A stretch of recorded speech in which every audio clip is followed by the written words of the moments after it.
Hey Dino Dudes, what's going on? It's me, the Meteor Raptor, and I am back with a brand new movie review. Yes guys, I'm actually on time with my movie review this week. And this week, well at least for this Tuesday, I'm going to take a look at a 2012 movie from the Asylum. Yes folks, the same people behind this movie. And 3 in 1.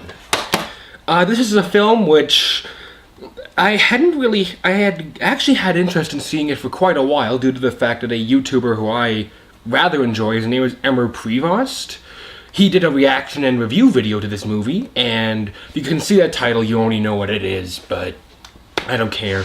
And I've been really interested in seeing it, and I found it at Giant Tiger for $3. That movie came out in 2012, has one of the most awesome titles ever. That movie actually, is Nazis at the Center of the Earth. Oh my gosh. I kid you not, guys. This movie is about Nazis that live at the center of the earth, and somehow the Asylum got enough money to put it out on Blu-ray. And then I bought the Blu-ray.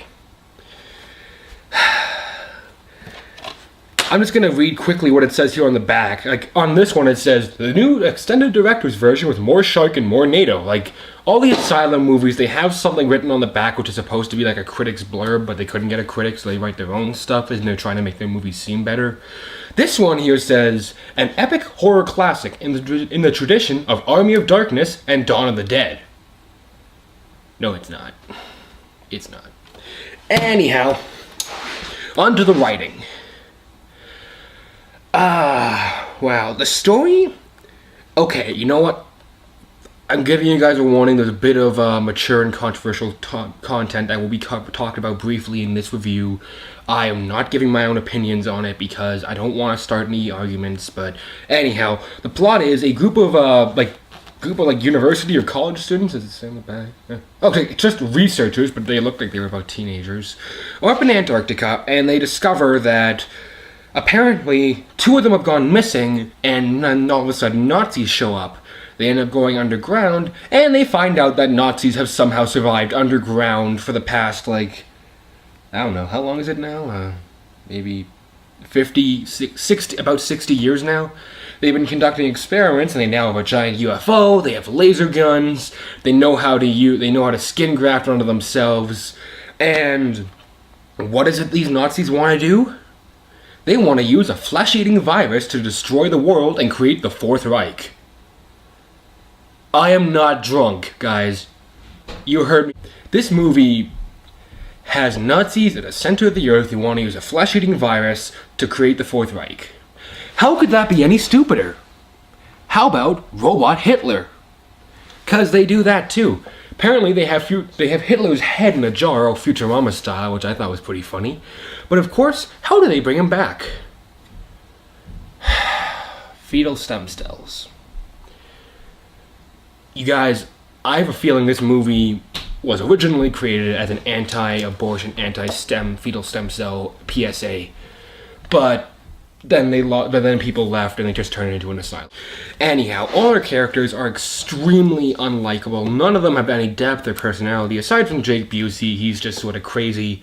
And apparently, he's been with the Nazis for the past 10 years. Like, okay, really lazily slapped on backstory, trying to make him the villain. So, good job. Other than that, it's literally just, these Nazis have been here for over almost 60 years now. Why? Shut up. So, yeah, the writing is horrible. The acting. Dominique Swain, I don't know who she is, but I know who Jake Busey is because I know who Gary Busey is. They're the 2 big stars that they were able to get because their names are across the top there. Jake Busey was probably the best actor in this movie, and that's sad when I have to say that Gary Busey's son was the best actor. Because it's Gary Busey's son.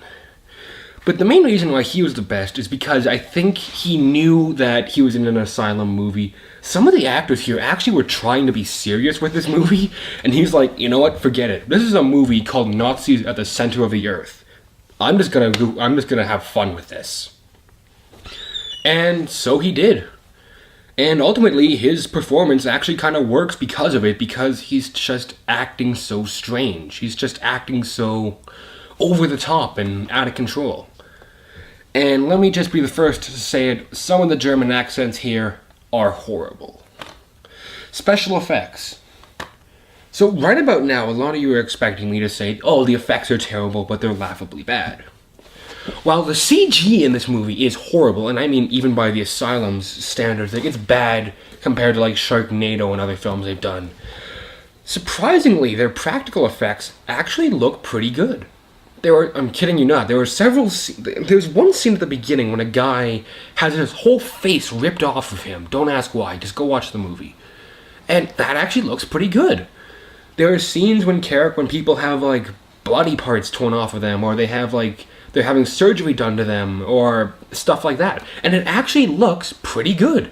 Not just by Sci-Fi Channel movie standards. It looks like, probably something you would see in a film festival, but it's not like it's so cheap and pathetic that you're just gonna hate it because of it. But the CG is another matter.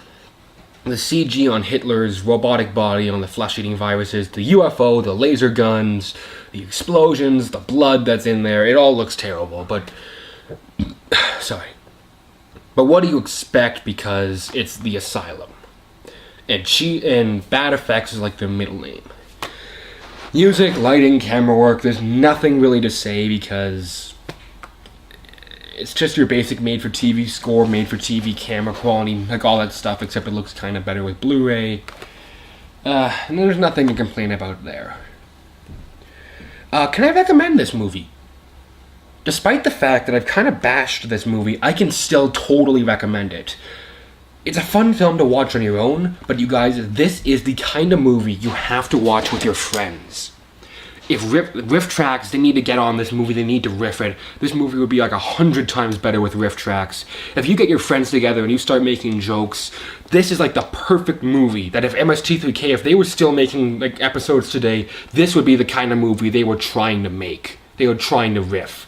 You guys, this movie is so bad, it's bad. Like it kind of qualifies as a so bad it's good movie, but at the same time, it's so bad that you start making jokes within the first 5 minutes and you can't stop till the movie's over.